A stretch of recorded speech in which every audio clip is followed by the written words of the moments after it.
Hi everyone. सो इस video में हम यहाँ पर बात करने वाले हैं मास हायरिंग्स के बारे में। और यहाँ पर हम बात करने वाले हैं ऐसी हायरिंग्स के बारे में जो on campus end off campus confirm की जा चुकी हैं।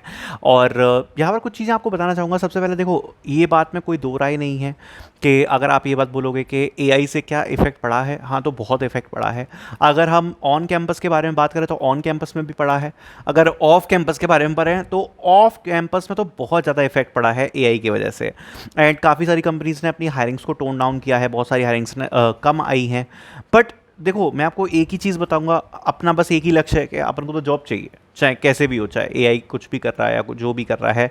और ये स्थिति सुधरने नहीं वाली है, हर साल और बिगड़ने वाली है। तो हमें तो ये मान के चलना है कि जो भी सिनेरियो है, जैसा भी सिनेरियो है, अगर कहीं 100 बच्चे भी सिलेक्ट हो रहे हैं तो हमारा नाम उसमें होना चाहिए। तो सबसे पहले तो मैं आपको एक ही चीज़ बोलूँगा कि first of all make sure to join our Telegram group. And उसमें ज्वाइन करके आपको करना क्या है, तो आप टेलीग्राम ग्रुप को ज्वाइन कर लो। सबसे पहले लिंक आपको मिल जाएगी डिस्क्रिप्शन में। उसमें ज्वाइन करके आपको जिस भी कंपनी से रिवर्ट आता है ना, सो उसका आप बस स्क्रीनशॉट पोस्ट कर देना, ठीक है। तो आप स्क्रीनशॉट डाल दिया करो, उसके बारे में डिस्कस करो कि किस कंपनी से आपको रिवर्ट्स आए हैं। सो वो चीज़ भी काफ़ी ज़्यादा हेल्प आउट करेगी। सो उसको जरूर ज्वाइन कर लेना, उसको एक्टिव रखो, उस पर स्क्रीनशॉट्स वगैरह डाल दो, ठीक है। बात करते हैं फर्स्ट हायरिंग के बारे में जो कि कंफर्म करी गई है। सो यहाँ पर आपको बताना चाहता हूँ कि फाइनली विप्रो की तरफ से हायरिंग को कंफर्म किया गया है। विप्रो की तरफ से प्रोजेक्ट इंजीनियर हायरिंग को यहाँ पर कंफर्म किया गया है। तो it is a very good news, क्योंकि अगर हम बात करें विप्रो के हायरिंग स्ट्रक्चर की, तो 24 बैच में यहाँ पर विप्रो की तरफ से हायरिंग करी गई थी। 25 बैच में देन एलाइट एक्सक्लूसिव की हायरिंग हुई थी। देन 26 बैच विप्रो की तरफ से कोई भी ऑन कैंपस हायरिंग हमें देखने को नहीं मिली थी। अब बात यही आ रही थी कि इस साल कंफ्यूजन था कि विप्रो हायर करेगी नहीं करेगी, बट मैं आपको बताना चाहूंगा कि विप्रो की तरफ से हायरिंग्स को कंफर्म किया गया है। अब बात यहां पर आती है ऑन कैंपस ऑफ कैंपस। तो देखो, सबसे पहले मैं आपको बताना चाहता हूं कि प्रोजेक्ट इंजीनियर की हायरिंग को कंफर्म किया है, प्लस विप्रो की टर्बो हायरिंग भी इस साल देखने को आपको मिल सकती है। तो विप्रो की टर्बो एंड प्रोजेक्ट इंजीनियर यानी कि विप्रो एलाइट को कंफर्म किया गया है।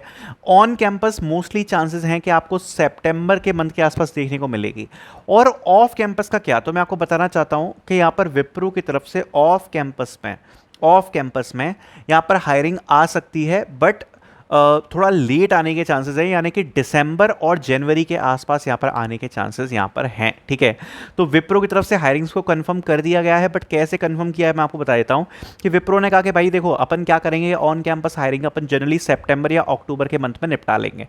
तो सितंबर एंड अक्टूबर का जो मंथ है, इसमें आपको ऑन कैंपस असेसमेंट्स देखने को मिलेंगे फॉर 27 बैच विप्रो की तरफ से जो हायरिंग्स को कंफर्म किया गया है। फिर उसके बाद अगर उनके पास रिक्वायरमेंट्स रहती हैं, जैसे उनको लगता है कि भाई 27 बैच तो नेक्स्ट ईयर ऑनबोर्ड होगा, जुलाई के आसपास, अगस्त के आसपास ऑनबोर्डिंग होगी 27 बैच की। अगर उनके पास प्रोजेक्ट्स हैं, रिक्वायरमेंट्स हैं, जो कि विप्रो की तरफ से ये बात बोली गई है कि अगर यहाँ पर प्रोजेक्ट्स कन्फर्मेशंस रहते हैं, अगर उनके पास बैंडविड्थ रहती है, तो ये चीज़ डिस्कस की गई है कि यहाँ पर विप्रो की तरफ से आपको ऑफ कैंपस की हायरिंग देखने को मिलेगी in the month of December या जनवरी के आसपास आपको देखने को मिल सकती है। थोड़ा लेट होगी, दिसंबर जनवरी के बाद। पहले ये ऑन कैंपस की हायरिंग को कंप्लीट करेंगे। ऑन कैंपस की हायरिंग कंप्लीट होने के बाद ऑफ कैंपस की हायरिंग दिसंबर या जनवरी के आसपास 3.5 लाख पे पैकेज के लिए विप्रो की तरफ से आपको देखने को मिल सकती है, ठीक है। हैप्पी। नेक्स्ट बात करते हैं इन्फोसिस की तरफ से। देखो, जैसा मैंने इन्फोसिस की तरफ से आपको बताया था कि सिस्टम्स इंजीनियर की हायरिंग लास्ट ईयर की गई थी ऑफ कैंपस के लिए। अब ऑफ कैंपस की बड़ी हायरिंग थी लास्ट ईयर, जिसमें 25 बैच एलिजिबल था। मैं आपको झूठ नहीं बोलूँगा, सच्चाई बता रहा हूँ कि इन्फोसिस की तरफ से इस साल अभी एसपीडीएसई की हायरिंग हुई है ऑन कैंपस, ऑफ कैंपस भी दोबारा से एसपीडीएसई की हायरिंग हुई है। बट सिस्टम्स इंजीनियर हायरिंग का कोई अभी तक नोटिफिकेशन नहीं है और कहीं भी खबर नहीं है कि इन्फोसिस की तरफ से सिस्टम्स इंजीनियर की हायरिंग आएगी। सो ऑन कैंपस में ही कोई खबर नहीं है, ऑफ कैंपस का तो कोई चांस बनता ही नहीं है।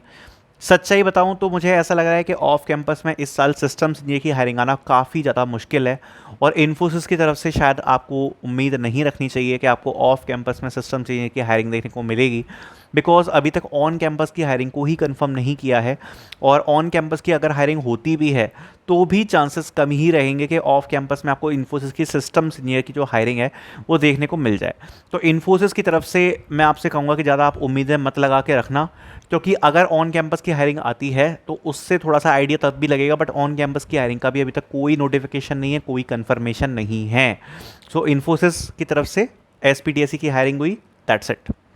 नेक्स्ट आते हैं कॉग्निजेंट के बारे में। सो कॉग्निजेंट की तरफ से जेएनसी की हायरिंग ऑलरेडी बहुत सारे कॉलेजेस में अनाउंस करी गई है ऑन कैंपस में। ऑफ कैंपस में कॉग्निजेंट जनरली रिक्वायरमेंट पड़ती ही है, जिस पोजीशन के लिए कॉग्निजेंट हायर करते हैं हर साल। मतलब अगर ये इस साल ऐसा होता है तो ये बहुत बड़ी बात हो जाएगी, बट मुझे सच बताऊं तो 90% चांसेस लग रहे हैं कि कॉग्निजेंट की ऑफ कैंपस हायरिंग आएगी। ठीक है, 90% चांसेस लग रहे हैं, जिसमें जेएनसी की हायरिंग शायद ना आए। ठीक है, चांसेस कम है एजेंसी की हायरिंग आने के, बट कॉग्निजेंट CIS, ठीक है, CIS मतलब क्लाउड इंफ्रास्ट्रक्चर एंड सिक्योरिटी, इसकी सुपरसेट हायरिंग जिसमें 26 बैच एलिजिबल रहेगा, वो आना यहाँ पर अभी बाकी है और उसके आने के चांसेस हैं। ये भी मैं आपको कंफर्म करना चाहूँगा, उसके आने के चांसेस हैं। बट अगर इसके बारे में हम बात करें तो ये कब आ सकती है, तो ये किसी भी वक्त अनाउंस हो सकती है, क्योंकि इसका कोई टाइम नहीं है। जनरली ये आपके अगस्त के महीने से जनवरी के महीने में किसी भी वक्त आ जाती है। एक साल 2024 की अगर मैं बारे में बात करूं तो 2 बार यहां पर CIS की जो हायरिंग थी वो ओपन हुई थी कॉग्निजेंट की इसी 4 महीने के बीच में। और लास्ट ईयर उन्होंने क्या किया था कि जेएनसी की हायरिंग हुई तो उसमें बहुत सारे बच्चे हायर हो गए थे, तो उनको कन्वर्ट करके CIS में कर दिया था और बहुत सारे बच्चों की CIS की अलग से प्रोसेस हुई थी। बट इस साल भी कॉग्निजेंट की CIS हायरिंग के काफ़ी ज़्यादा चांस रहेंगे। जेएनसी जैसा मैंने बताया मुश्किल है, क्योंकि जेएनसी में अच्छी खासी हायरिंग हुई, प्लस इस साल उनने जिस हिसाब से हायरिंग करी है उस हिसाब से उनने बहुत सारे बच्चे, सही बताऊं तो 2027 बैच के लिए उनने हायर कर लिए हैं। DN से उनने हायरिंग करी है, DN के बाद एस प्रोग्राम ला रहे हैं, जेएनसी हायरिंग ला रहे हैं, इंटर्नशिप उनने लेकर आए और NPN हायरिंग प्रोग्राम लेकर आए हैं। सो बहुत सारी वेराइटी आप बोल सकते हो कि कॉग्निजेंट की तरफ से हमें देखने को मिल रही है ऑन कैंपस में इस साल, क्योंकि उनने काफ़ी सारे प्रोग्राम नए इंट्रोड्यूस करे हैं, जैसे एस हायरिंग फर्स्ट बार कर रहे हैं, NPN हायरिंग फर्स्ट बार कर रहे हैं। सो थोड़ा सा चांस कम लग रहा है जेएनसी का, बिकॉज ऑन कैंपस में भी उन्होंने डाइवर्सिफाई कर दिया है। पहले क्या होता था कि केवल जेएनसी प्रोफाइल के लिए हायर करके चले जाते थे, अब उन्होंने भाई 3-4 कैटेगरी बना ली, और ये जो कैटेगरी है इनका ऑफ कैंपस में आना थोड़ा सा मुश्किल लग रहा है। CIS की जो हायरिंग है वही लग रहा है ऑफ कैंपस में आने की, देखो क्योंकि उसका सिंपल रीजन है, CIS कॉग्निजेंट का एक बहुत बड़ा डिपार्टमेंट है और ऑन कैंपस में CIS प्रोफाइल के लिए एक भी हायरिंग नहीं हुई, लिटरली एक भी बच्चा उन्होंने हायर नहीं किया है। अब सीधी बात है, हर साल कुछ ना कुछ रिक्वायरमेंट तो रहती है, क्योंकि कई बच्चे कंपनी छोड़ते भी हैं, जरूरत भी पड़ती है। तो जनरली वो लोग क्या करते हैं, जो CIS की प्रोफाइल होते हैं वो ऑफ कैंपस से फिल करते हैं। कॉग्निजेंट की जो CIS प्रोफाइल होती है वो ऑफ कैंपस से फिल कर लेते हैं, और जो बाकी बची हायरिंग हुई है जैसे जेएनसी वगैरह ये सब ऑन कैंपस से फिल हो जाती हैं। सो CIS आने के चांसेस हैं। लास्ट 5 से 6 साल से लगातार हायर हो रही है CIS, एक भी साल मिस नहीं हुआ है, कोई भी ऐसा साल गया नहीं जब कॉग्निजेंट ने CIS की हायरिंग ना करी हो। तो इस साल हम उम्मीद तो लगा के रखते हैं, और अगर इस साल CIS की हायरिंग नहीं हुई तो बहुत बड़ी बात हो जाएगी, बिकॉज मैंने जब से यूट्यूब चैनल चालू किया मैंने नहीं देखा कि किसी साल CIS की हायरिंग नहीं हुई हो। ठीक है, फिर आता है TCS NQT के बारे में। तो TCS NQT कंफर्म हो गया यहाँ पर, ये बहुत अच्छी बात है, बिकॉज थोड़ा सा डर लग रहा था, बिकॉज जिस हिसाब से AI का इम्पैक्ट है तो ऐसा लग रहा था कि भैया अभी जस्ट ऑफ कैंपस की हायरिंग खत्म हुई, और ऑफ कैंपस की हायरिंग में उन लोगों ने डिजिटल और प्राइम के लिए काफ़ी सारे बच्चों को हायर किया, 26 बैच भी हायर किया, 5 भी हायर किया, 4 भी हायर किया। अब उसके बाद उन्होंने ऑन कैंपस में हायरिंग लेकर आए। ऑन कैंपस में अगर मैं प्रीवियस ईयर से कंपेयर करूं तो हायरिंग इस बार कम थी, लिमिटेड कॉलेजेस में थी, तो एक डर भी लग रहा था कि क्या ऑफ कैंपस में हायरिंग आएगी। तो मैं आपको एक खुशखबरी बताना चाहता हूं कि इसी कंपनी के वजह से मैंने ये वीडियो थोड़ी लेट बनाई है, क्योंकि इसका कंफर्मेशन जो था वो संडे के दिन आना था, यानी कि कल आना था। तो कल यहाँ पर ये बात को कंफर्म किया गया है कि TCS NQT की तरफ से जो अभी हायरिंग बताई गई है कि दिसंबर के आसपास आपको नोटिफिकेशन देखने को मिल सकता है, और थोड़ा अगर जल्दी हुआ या लेट हुआ तो आप थोड़ा बहुत नीचे मान लो, बट दिसंबर एक मिडिल मंथ है, थोड़ा सा लेट हुआ तो जनवरी में हो जाएगा, थोड़ा सा जल्दी हुआ तो नवंबर में हो जाएगा। लेकिन दिसंबर बोला गया है कि कल दिसंबर तक हायरिंग लाने का प्लान है, और ऑफ कैंपस की हायरिंग कंफर्म हो चुकी है TCS NQT की। अब बस एक चीज़ देखनी होगी कि इसमें 27 बैच तो एलिजिबल रहेगा, ये बात की तो गारंटी है, बट क्या 26 बैच यहाँ पर एलिजिबल रहेगा, तो वो चीज़ हमें देखनी होगी, क्योंकि इस साल अगर आप देखोगे तो लास्ट के 3 बैचेस को एलिजिबल किया था TCS ने। सो कुछ कह नहीं सकते, हो भी सकता है, नहीं भी हो सकता, इट टोटली डिपेंड्स अपॉन कि उस वक्त उन्हें कितनी रिक्वायरमेंट है, प्रोजेक्ट्स कितने हैं, तो वो सब चीज़ डिपेंड करेगी। क्योंकि देखो हुआ क्या था ना कि 25 बैच को क्यों एलिजिबल किया था उसका भी मैं आपको रीज़न बताता हूँ। 25 बैच का जो ऑफ कैंपस का NQT हुआ था, तब टाटा जी जो हमारे थे वो कंपनी में थोड़ी गड़बड़ चल रही थी उस टाइम पर, हायरार्की को लेकर के कौन कैसे हायरिंग होगी, हायरार्की कैसी होगी, तो इस चीज़ को लेकर यहाँ पर गड़बड़ चल रही थी। तो क्या हुआ था कि 25 का जो रिजल्ट था वो आया नहीं था टीसीएस का, और बहुत सारे बच्चे रिजेक्ट कर दिए गए थे। बट इस साल की जो हायरिंग हुई है वो बड़ी हायरिंग हुई है, काफ़ी सारे बच्चों का सिलेक्शन हुआ है।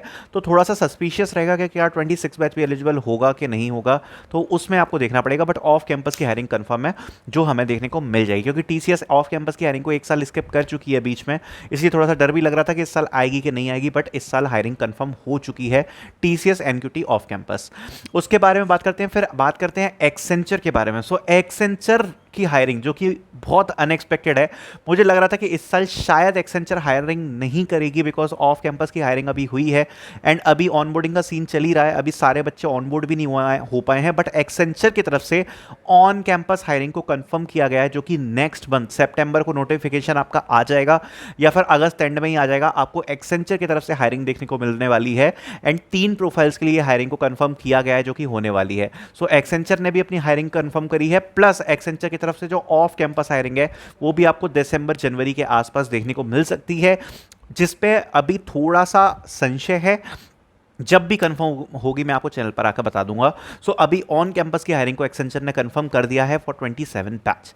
सो these are the all updates which I wanted to deliver to you. Thank you so much for watching.